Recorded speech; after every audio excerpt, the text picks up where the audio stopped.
마태복음 10장 24절부터 33절 말씀 보겠습니다.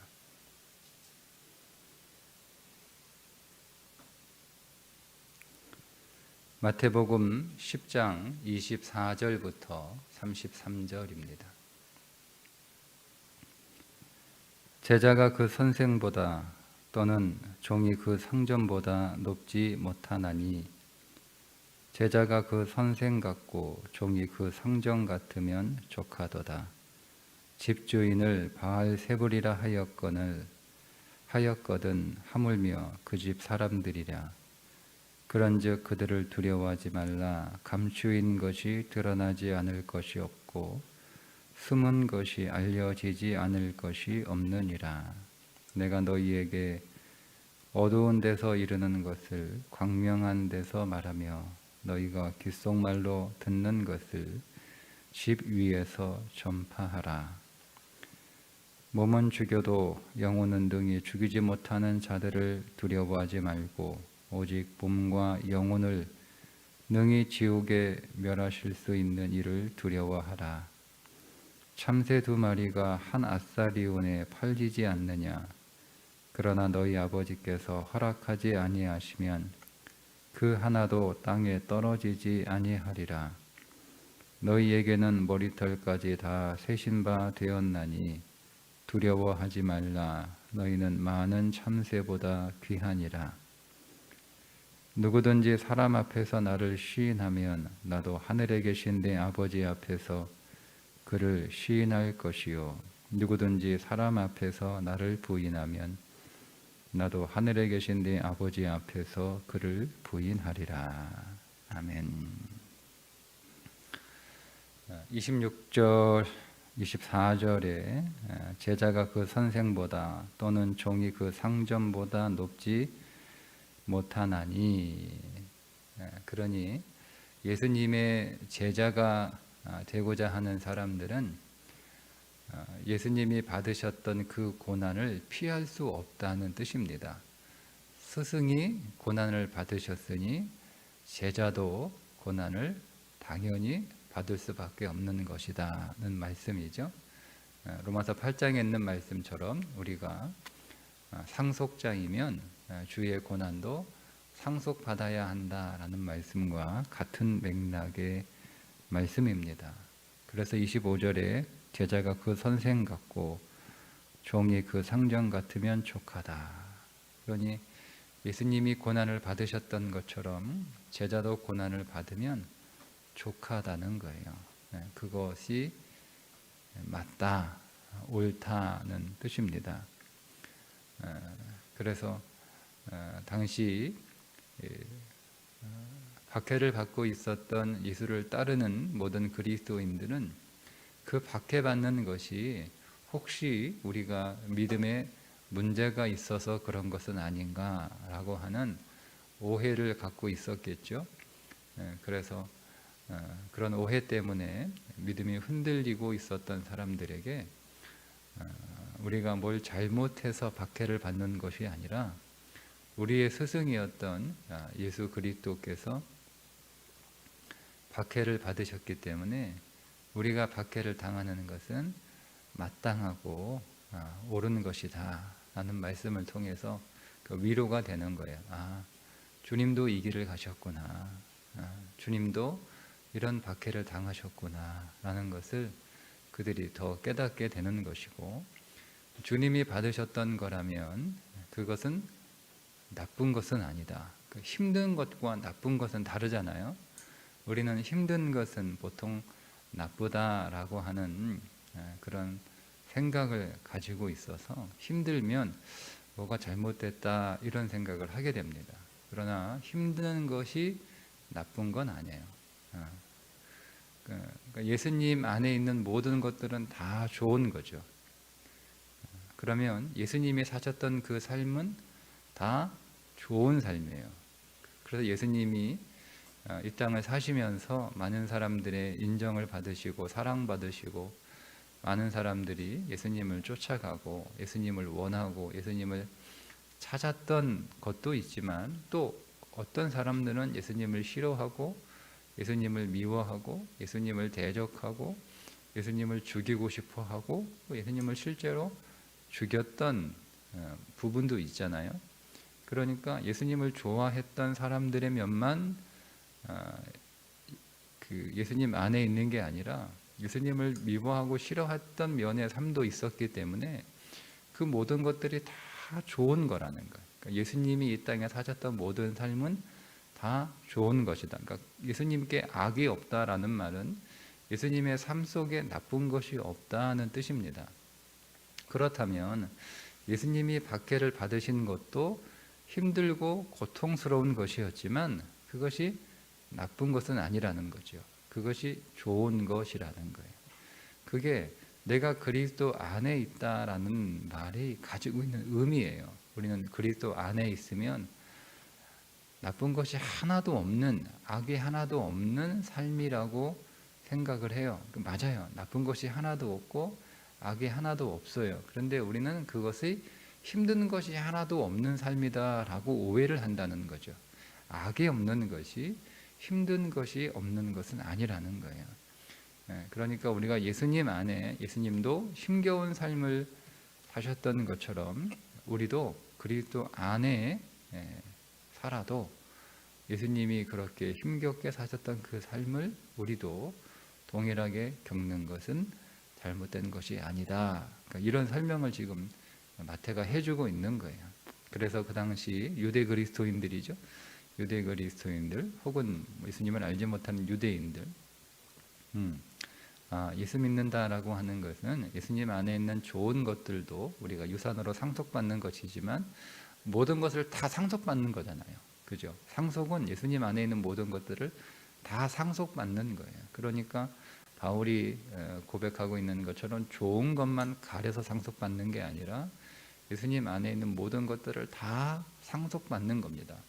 상속을 포기하면 좋은 것은 놔두고 나쁜 것만을 포기하는 건 아니잖아요. 만약에 부모가 재산이 많은데 또 부모가 빚이 많아요.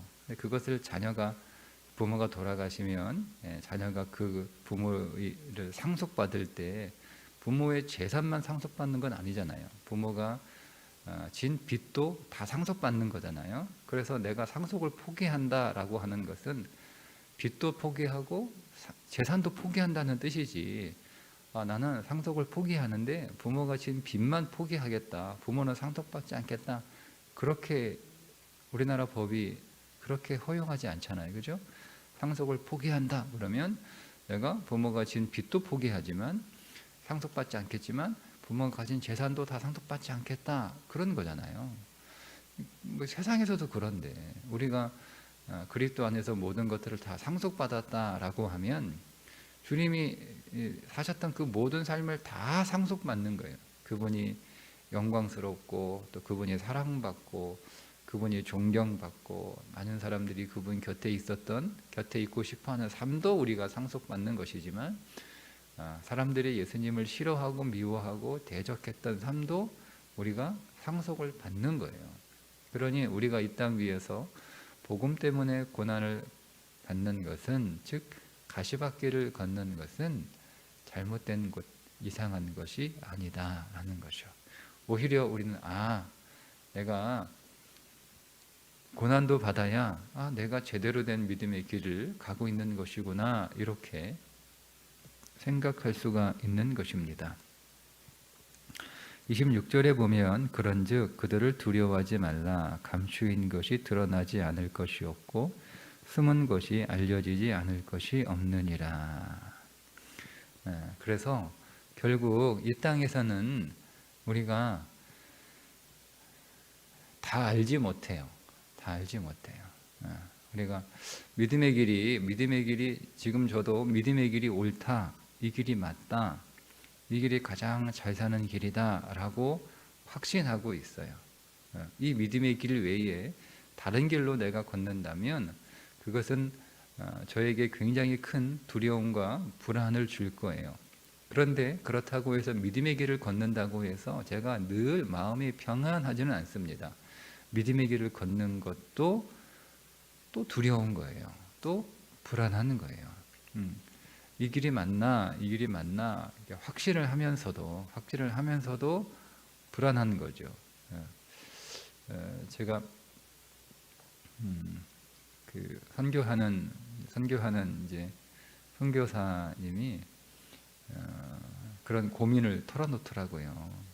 계속 내가 선교의 길을 가야 되는지, 아니면 다른 길을 찾아야 되는지 그런 고민을 많이 하세요. 그러니까 선교를 일찍 시작하셨던 30대에 시작하셨던 대부분의 선교사들은 50이 되면 그런 고민과 갈등을 저는 다 하는 것 같아요. 왜냐하면 30대에 선교를 막 시작할 때 그 마음에 기대하고 또 그렸던 그림이 있어요. 내가 선교를 하면 이런 그림이 나올 거다. 그리고 그런 확신과 또 그런 비전을 가지고 선교를 시작을 합니다. 젊었을 때니까 막 달려요. 거칠 것이 없죠. 젊으니까 또 시간이라는 게 나한테 있다라고 생각하니까 막 달려요. 그래서 한 20년, 30년 여러분 이렇게 선교의 길을 가다 보면 이제 어느 정도 정상이 보이거든요. 23, 50쯤 되면 이제 많이 올라왔으니까 밑에서 보이지 않았던, 밑에서는 그 정상을 그림으로만 머릿속으로 그린 거예요. 정상에 이런 게 있을 거다.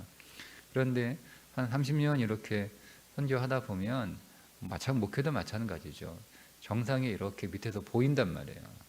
구름에 가려졌던 그 정상에 희미하게 보여요. 근데 그 정상에 내가 그렸던 것들이 없어요. 그렇게 되면 그때부터 고민이 되는 거예요. 이 길을 계속 가야 되는지, 아니면 여기서 길을 바꿔야 되는지, 그런 고민들이 굉장히 깊습니다. 그런 고민을 토로를 하시더라고요. 그래서 제가 어떤 대답을 했냐면, 우리가 시작했던 그 길이 맞다. 그 길이 맞다. 그때는 힘이 있어서 펄펄 날아다녔지만 지금은 힘이 다 빠져서 그 길을 잘 갈 수 있을지 두려울지라도 우리 기어서라도 가자. 기어서라도. 그때는 뛰어갔지만 힘이 있어서, 지금은 힘이 다 빠져서 뛸 수 없는 상황이지만 그러나 이 길이 맞으니까 기어서 가자. 끝까지 가자. 그렇게 그 대답을 했습니다. 지금은 믿음의 길을 걷고 있는 사람들조차도 그 길이 맞나 이렇게 의심이 돼요. 그런데 오늘 말씀이 우리에게 위로가 되고 힘이 되는 건 뭐냐면, 다 드러나는 때가 반드시 찾아온다는 거예요. 그때는, 지금은 사실 희미하게 보이는 정도도 아니에요. 거의 안 보여요. 정말 내가 이 길이 맞나? 라고 하는 생각이, 처음에 산을 오를 때는 확신을 가졌는데 산을 올라가면 올라갈수록 그 확신이 줄어들어요. 오히려 이상하죠? 처음에 산을 오를 때 볼을 보는 것처럼 희미했다가도 계속 산을 올라갈수록 그게 선명해져야 되는데, 오히려 산을 오르기 전에는 오히려 선명하게 보였는데 오히려 산을 올라갈수록 이게 희미하게 보이는 거, 더 희미해지는 거예요. 그러니까 많은 갈등들을 합니다. 많은 고민들을 해요. 그럼에도 불구하고 이것들이 선명하게 드러나는 때가 우리의 인생의 역사 안에 반드시 찾아온다라고 하는 거예요. 그때는 다 드러나는 거예요.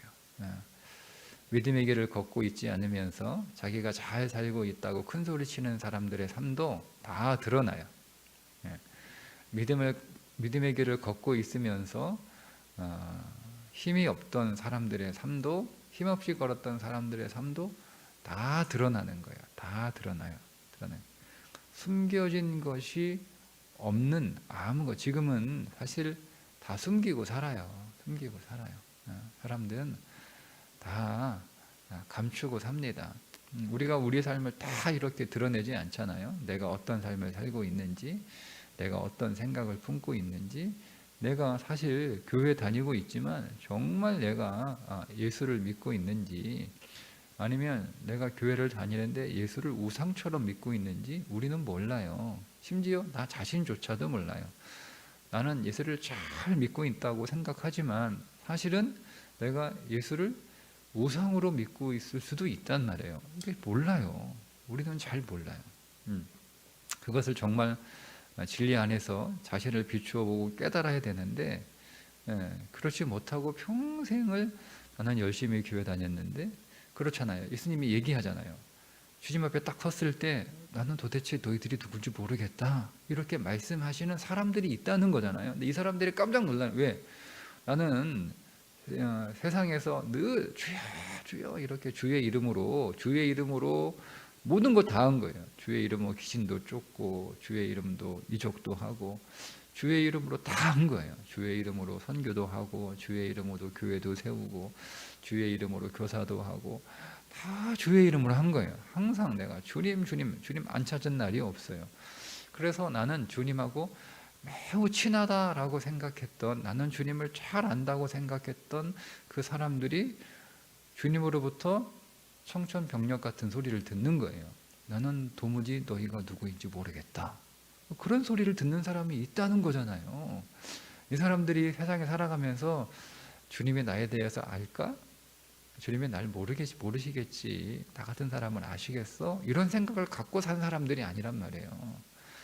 나도 주님을 잘 알고, 주님은 더더욱 나를 잘 알고, 그렇게 확신했던 사람들이 주님 앞에 섰을 때 주님이 모른다, 나는 도무지 너희가 누군지 모른다. 여러분, 이런 주의 말씀을 들으면 어떨까요? 그러니까 실제로 이 세상에서는 모른다는 거예요. 우리가 정확하게. 그러니까 여러분, 이 길이 정말 두려운 거예요. 정말 두려워. 그래서 두려워하라 라고 말씀하고 있잖아요.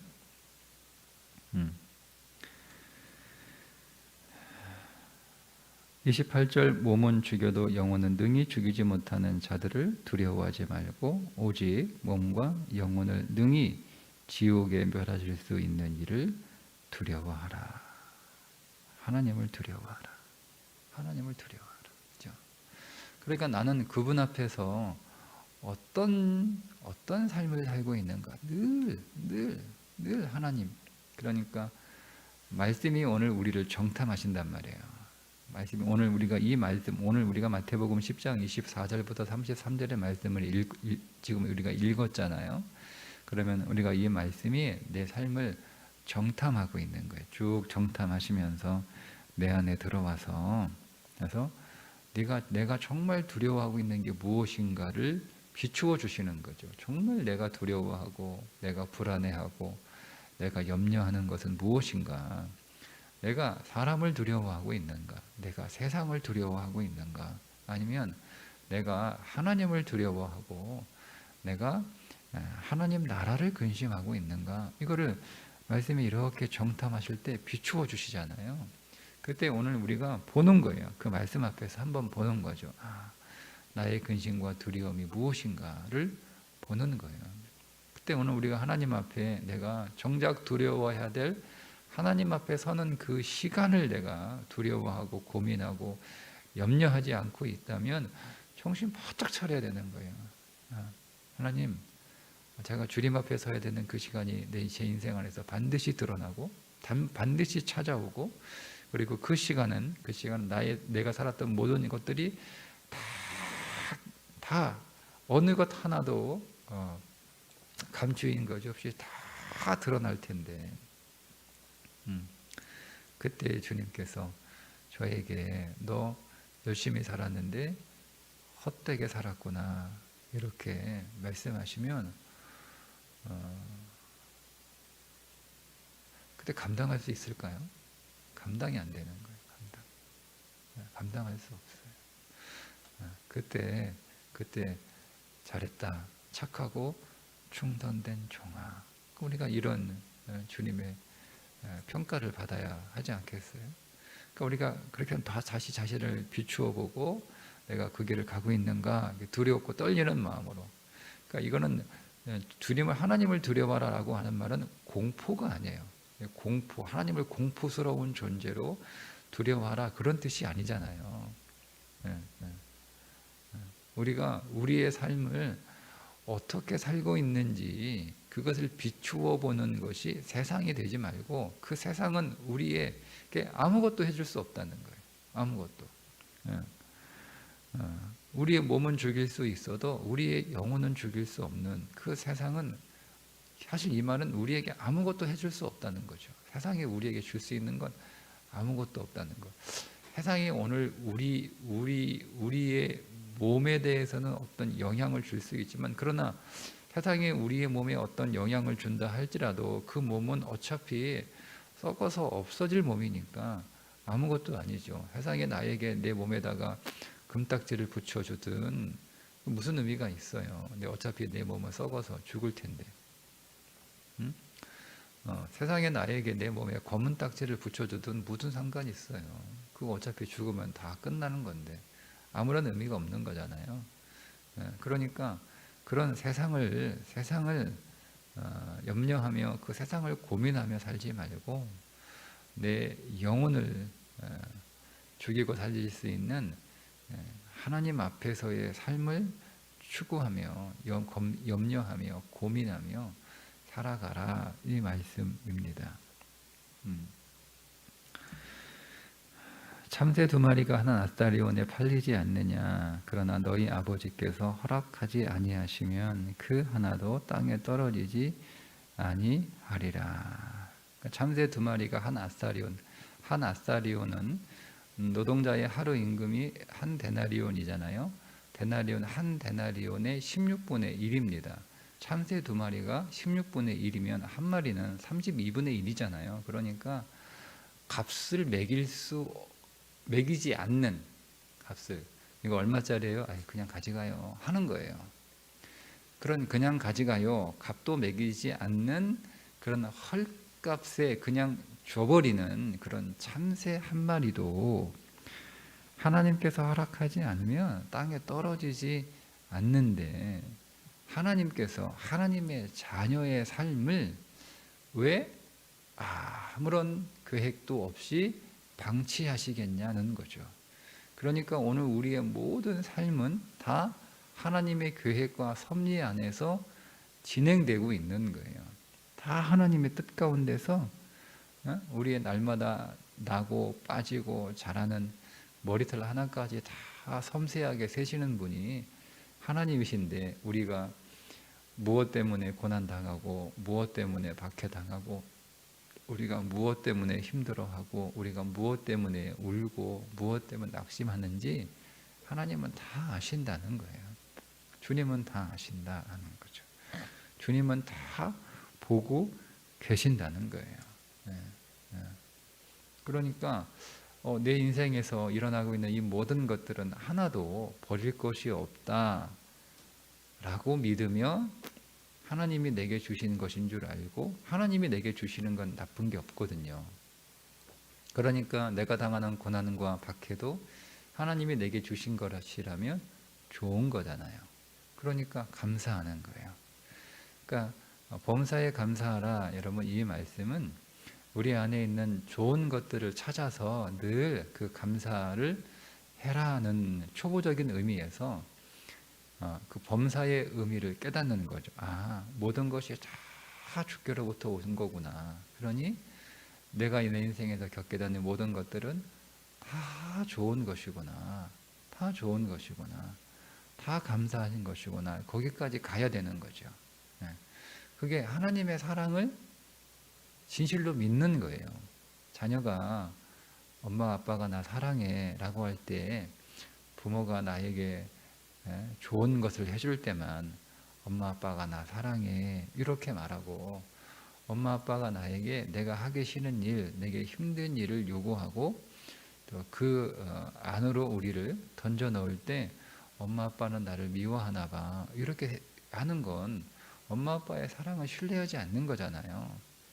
엄마 아빠가 나를 사랑해 라고 하는 것은 진실로 부모가 나에게 내가 원하는 것을 해줄 때만 나를 사랑해가 아니라, 내가 원하지 않는 것들을 요구할 때도 부모가 나를 사랑하셔서 나를 위하여 이것을 요구하시는 것이구나 라고 믿을 때 진실로 내가 부모가 나를 사랑한다 라고 믿는 것처럼, 마찬가지예요. 우리가 하나님은 나를 사랑하신다 할 때 우리에게 이게 왜곡된 정의가 있는 거예요. 그래서 하나님은 나를 사랑하시니까 하나님은 내가 원하는 것, 내가 좋아하는 것만 주시는 분이다 라고 우리가 하나님의 사랑을 왜곡해서 우리식으로 정의를 해버리는 거예요.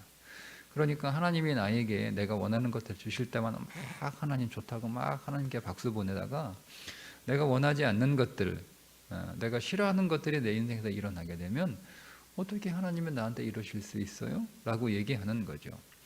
하나님께서 이스라엘 백성들을 출애굽하신 이후에 그들이 광야라고 하는 길을 걷게 되잖아요. 그들은 곧바로 가나안으로 들어갈 수 있는 가장 빠른 지름길, 그 해변이죠. 블레셋 지역을 통과해서 바로 홍해 건너면 바로 질러 올라가면 바로 가나안이에요. 근데 하나님이 뺑 돌아가게 하시잖아요. 뺑 돌아가게 하시잖아요. 거기에는 마라의 쓴물도 있고 배고픔도 있고 목마름도 있고 다 있는 거잖아요. 그러니까 하나님이 홍해를 다 건너게 하실 때는 박수 치잖아요. 막 소고치고 북치고 춤추고 노래하고 얼마나 하나님을 환호합니까? 하나님 최고. 하나님은 역시 우리들의 하나님. 뭐 이렇게 하다가 사흘 만에 마라의 쓴물을 딱 만나니까 뭐 거기서 불평 터져 나오는 거잖아요. 평 터져 나오는 거잖아요.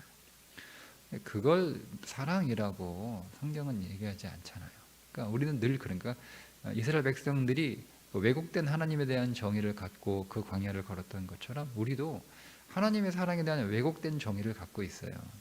하나님은 나를 사랑하시니까 내가 원하는 것, 내가 좋아하는 것만 주실 것이다 라는 거죠. 그래서 내가 원하는 것, 내가 좋아하지 않는 것을 주실 때는 이스라엘 백성들이 광야에서 그랬던 것처럼 왜 쓴물 주냐 이거, 나는 단물을 원하는데. 그러니까 하나님 원망하잖아요. 그죠? 거기에 믿음을 적용하라는 거예요. 믿음을 적용하라는 거예요. 하나님이 내게 모든 좋은 것을 다 주시는, 나를 사랑하시는, 나무를 던지라 할 때 그 나무는 십자가고, 십자가는 사랑이잖아요. 그죠? 십자가는 사랑 아닙니까?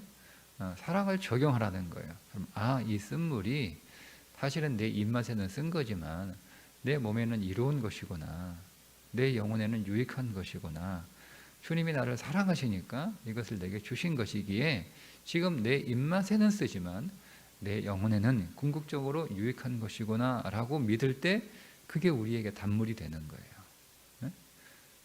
갑자기 우리가 그거를 아주 초보적으로 해석하면 우리의 인생에 쓴 것들이 얼마나 많아요.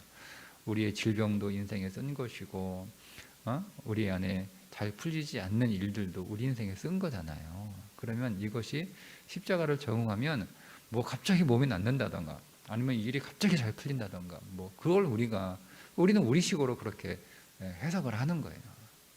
그런데 거기에 사랑을 적용하면 오늘 우리의 질병이 내게 유익하다는 거죠. 하나님이 내게 유익하지 않은 것을 내게 주실 리가 없다는 거예요. 그러면 이것이 내게 유익하다라고 감사로 받으면, 아멘 하고 감사로 받으면 그것이 감사가 되는 거예요. 그게 하나님의 사랑을 믿는 거죠. 제대로 아는 거죠. 그러니까 왜곡해서 그 사랑을 내 식으로 정의한 게 아니라. 오늘 그 말씀이에요. 두려워하지 말라. 너희는 많은 참새보다 귀하다. 이 하나님은 너희를 사랑한다. 그러니 두려워하지 말라. 너희가 당하는 그 박해도 잠시 지나가는 박해일 뿐만 아니라 그 박해 역시 너희들의 영혼, 너희들의 믿음에 유익한 것이다 라고 믿으라는 거죠. 그러니까 그 박해 때문에 하나님을 부인하는, 하나님을 떠나는 삶을 살지 말고 도리어 하나님을 더 시인하고 하나님을 더 인정하고 하나님을 더 사람들 앞에서 선포하는 그런 믿음의 삶을 살아라. 그럼에도 불구하고 너희가 나를 부인하고 부정하고 나를 떠난다면 그것은 나도 그렇게 하시겠다는 거예요. 그렇게 하시겠다는 거예요. 뭐 굳이 뭐 우리가 주님 부인하는데, 그러니까 이 말은 사실은 그렇게 딱 문자 그대로 주님이 나를 부인하시겠습니까? 내가 주님 부인한다고? 그럴 일은 없죠. 그런데 우리가 주님을 부인하면 실제적으로 어떤 효과가 있냐면 우리 안에서 주님의 역사를 경험하지 못하는 효과가 나타나요. 우리가 주님을 시인하면 주님이 우리 안에서 역사하는 효과를 경험하게 되고, 우리가 주님을 부인하면, 여러분 우리가 주님을 부인하는데 우리 안에 믿음의 사건이 일어나겠습니까? 믿음의 사건이 일어날 수 없죠. 그러니까 우리가 주님을 시인하면, 내가 주님을 믿으면 믿음의 사건이 일어나는 거예요. 그래서 이 앞에서 많은 병자를 치유하셨을 때 그 어떤 병자들이 나와요? 치유될 수 없는 그런 병자들이 나오잖아요. 근데 그들이 그리스도를 시인하잖아요. 다윗의 자손이여 주여 이렇게 시인하잖아요. 관원이 와서 주여 내 딸이 다 죽어가는데, 아니 방금 죽었는데 살려주소서, 다 예수님을 시인하잖아요. 시인하니까 그 믿으니까 믿음의 효과가 나타나잖아요. 그죠? 문둥병자가, 안 못 보는 자가, 죽었던 소녀가 살아나고 하는 일들이 일어나잖아요. 그러니까 우리가 박해와 고난의 힘든 삶 속에서도 믿음으로 예수 그리스도를 시인하면 우리 안에 그 믿음의 효과가 반드시 나타나 믿음으로 이기는 거예요. 믿음으로 이기는 것을 경험하게 하실 것이다 라고 하는 말씀을 다시 한번 우리들에게 약속하십니다. 오늘도 우리 안에 계신 예수 그리스도를 시인하시는 거죠. 여러분, 내 안에 예수 그리스도가 계시다라고 인정하는 거예요. 그분이 내 삶을 사신다. 그분이 내 삶을 인도하신다. 그러니까 그분이 내 삶을 이렇게 인도하셔야 된다라고 우리가 어떤 편견에 잡혀 있어요. 예수님이 내 안에 계시면 예수님은 내 삶을 이렇게 인도하셔야 돼라고 하는 우리만의 편견이 있는 거죠. 그 틀에 예수님을 딱 넣어버리고 그렇게 예수님은 내 삶을 인도해 내셔야 되는 거예요. 안 그러면 문제가 있는 거죠. 그러니까 우리가 예수님의 틀 안에 갇혀야지, 예수님이 내 틀 안에 갇히면 그게 믿음 아니잖아요. 그죠? 예수님의 말씀의 틀 안에, 생명의 틀 안에, 그분의 뜻 안에 우리의 삶을 두고 그분을 신뢰하고 그분을 의지하고 그분을 믿고 오늘도 잘 순종하며 따라가 승리하시기를 주님의 이름으로 축복합니다. 기도하겠습니다.